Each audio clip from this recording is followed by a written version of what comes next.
Well, good afternoon, everybody, and thank you, Mary and Rosemary. I think Rosemary was the one I got the letter from first, for organising this and for asking me to be a speaker. It's absolutely delightful to be with all my colleagues, all of whom I love, and all of whom I had many years of strife and enjoyment. I mean, I think it went in equal quantities during my time in the Dáil. But first I want to just comment on a couple of the points that were made. Nora Owen said that she wasn't involved until she was elected.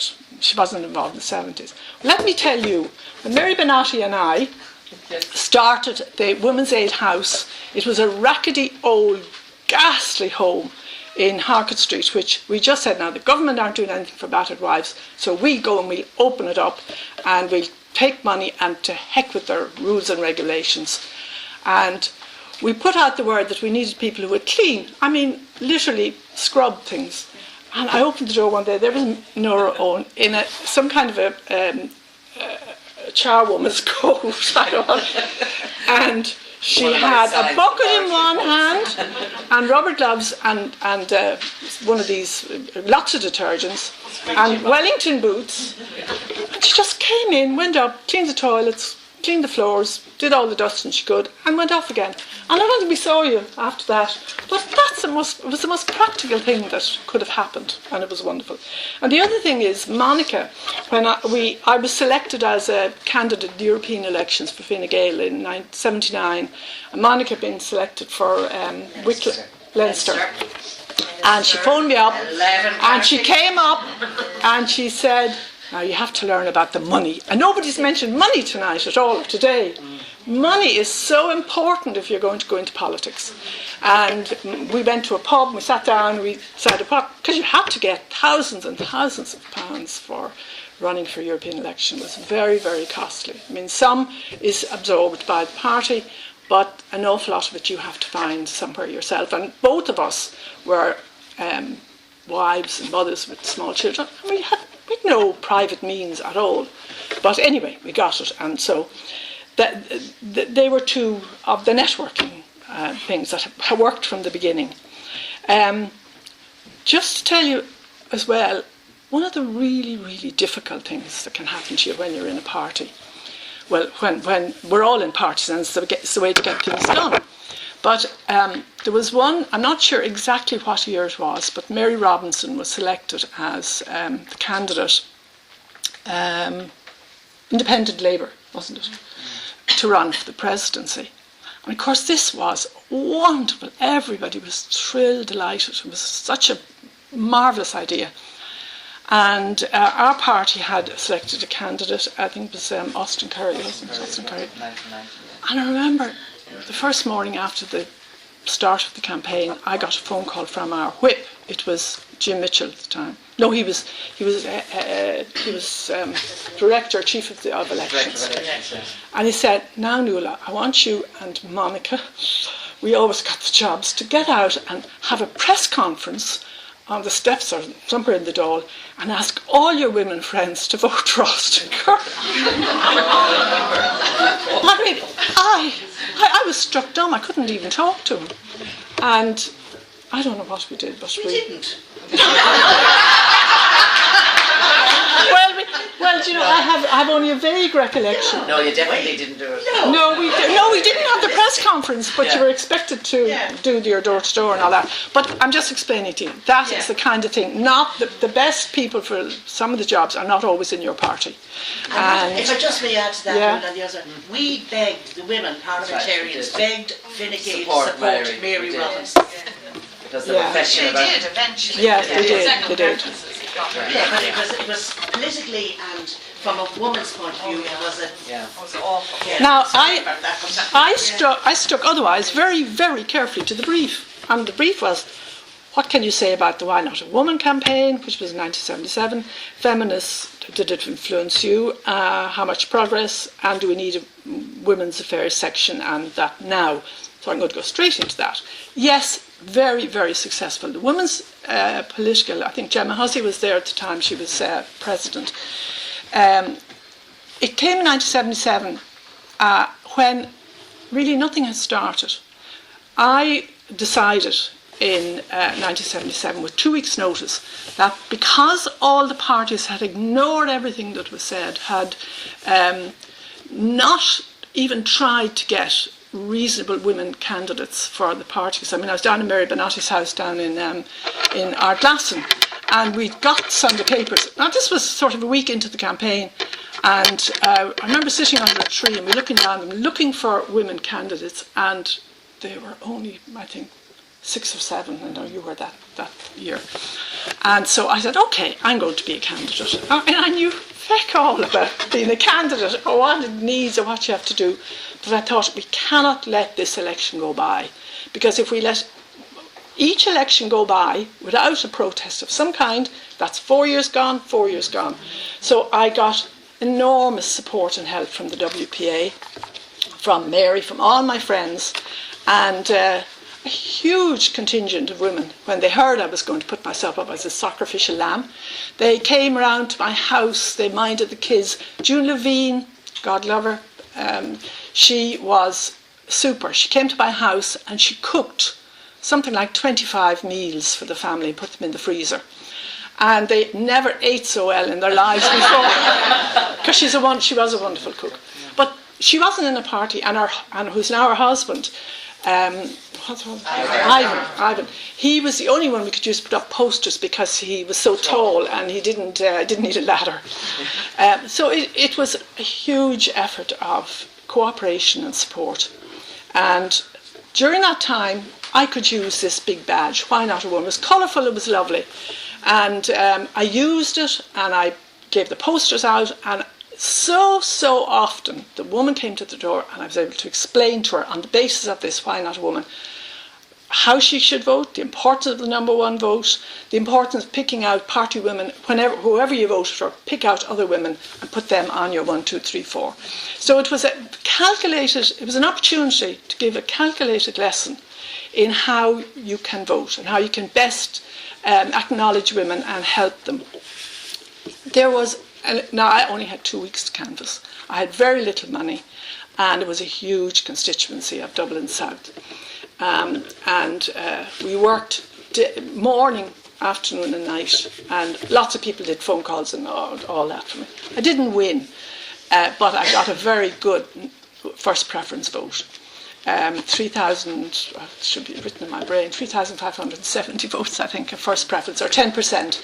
And a lot of the journalists in the papers had opened a book on me that I'd lose my deposit. Of course she loses. No, an independent, 2 weeks to come.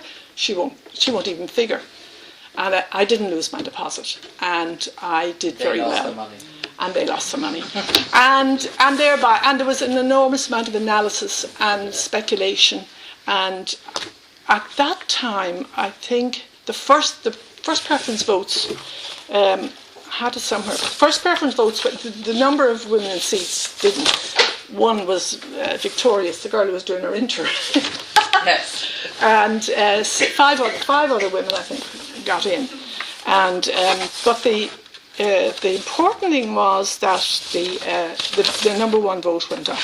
And I can't see where it is. No, but it went up substantially, about 3 times the votes for women. So I think it was a very useful and very practical and very thought through. And not only did the WPA get all these badges, car stickers. I mean, for 1977, that was very advanced. But they also polled all the candidates for their views on what they felt about women's issues. Sensible. And they also went and saw all the party leaders to see what policies they were putting forward or what their views were. So they did a very thorough job. It wasn't anyway light or passed over quickly. What they did then was they sent out teams to any of the women in parties or women independent. There was only 2 independents, myself and not Gagan Quinn, what's her name in Dunleary? Jane Dillon Byrne. Jane Dillon Byrne. She was on a different She was on a different label though. She was going for peace, if you remember her. She was a wonderful woman as well. All these women we've talked about today, all wonderful women. And, you know, have we forgotten them? Would anybody write their names down somewhere? Or will anybody sort of catch the memory and have it for my grandchildren and their children? It's very important that they know. But anyway, we both did very well. I think she did comparably to me. And so I would say it was an absolute success. Gave food for thought, gave food for analysis. It got Gareth Fitzgerald standing up afterwards and say they never take the women's vote for granted again. So in 1977, that was one achievement. Now, what influenced me to get me that far? Feminism has influenced my whole life. I think, and it's not from books or not from any other literature, but a lifelong consciousness. From the age of 10, I knew that the world was stacked badly for women. And it didn't help that I had 3 brothers who were all put on pedestals by my parents, and meant that we had to wash their filthy rugby tops and clean their shoes. It was absolutely ridiculous, and we did it very, very begrudgingly, but we did it. So I never remember a time when I wasn't a feminist thinker. That consolidated, and like Kathleen, you know, you change, you take on other views, you analyse somebody else's, someone else's.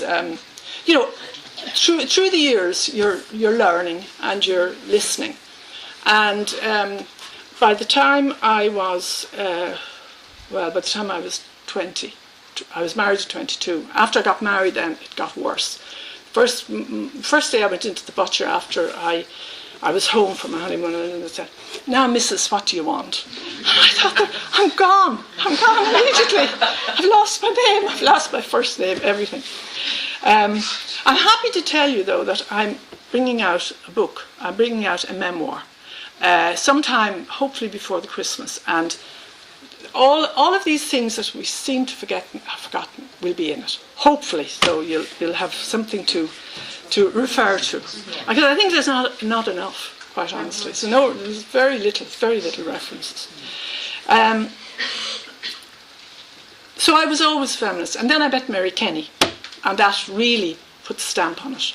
And I joined Women's Lib and participated in, but I was, like Kathleen again, I was different.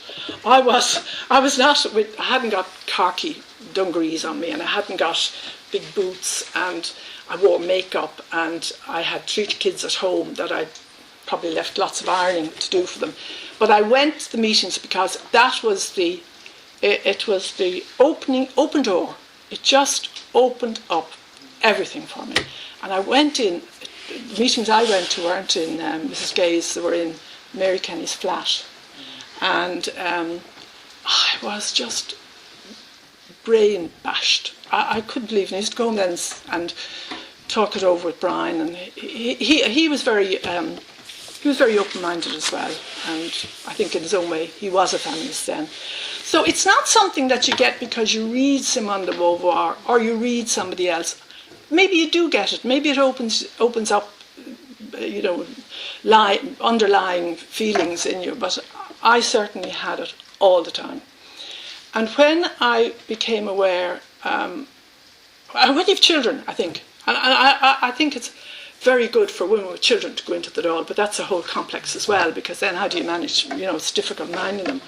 But when I had children, I thought the lack of charity, the lack of attention, the lack of law, the lack of everything to do with women was so awful. And I think when I went into Women's Lib, I thought this was going to be it. This was the absolute conduit. Now we're on our way. But unfortunately, Women's Lib, first of all, I have to say, it did a wonderful job. Nothing else would have shocked the Irish people in the way they did. They did absolutely outrageous things. You know, they had the contraceptive train. They got in the window of the Dáil for one protest. Maureen de Burke, who I was who I have a huge amount of admiration for, and she was such a strong woman. She is such a strong woman. I was at her birthday party, 70 recently. But would you believe that on radio, on RT had a panel on one of the morning programmes, and they were discussing women who achieved success outside the Dáil by doing these, stunts. And they never mentioned Maureen de Burke. I was horrified. And these were some women were on the panel who, in my view, should have known, or should have had some recollection of what she did. But she won the jury. She won the jury, yeah. She won the right for women to be served. Yeah, and the first time. In men-only pubs. Yeah, and when she went in, she was called for jury service, and the ironic thing was that she was objected to. And so, she won it, but she wasn't able to participate in it. So, Women's Lib had a short but very noisy and very effective run. And it annoyed and angered people, but my goodness, did it ever make the political centre sit up. So after it fell apart, as most organisations that don't have a structure and don't have a vision. They didn't have a forward vision, and this used to kill me, because I would prefer if somebody took responsibility for something. The one thing they did do is they brought out a booklet called Change or Chains, and I'm sure all of you have seen it. And that was really super. It was absolutely great, and identified all the things that were needed. But it fell apart. I have to say it fell apart. It didn't help by me issuing a very caustic resignation letter, but I'd been giving my time to it. I could see the possibilities. I could see the potentials that were needed. All these women, and we had a meeting in the Mansion House, and we had something like 1,000 or 1,500 women came to it.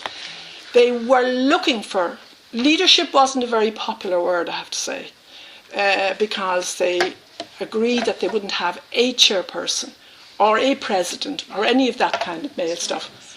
But you'd nobody then for continuity, to do an agenda, to get minutes. Very scrappy. So anyway, I left, and thereafter I started other organisations called AIM, which was very structured, and I have two of my very good friends here today who were members of it, and we worked very hard, and we worked in our own time, our own money, and we achieved a great deal because we took it seriously. Went in to see the politicians, made our demands. I think we even drafted legislation, the kind of practical,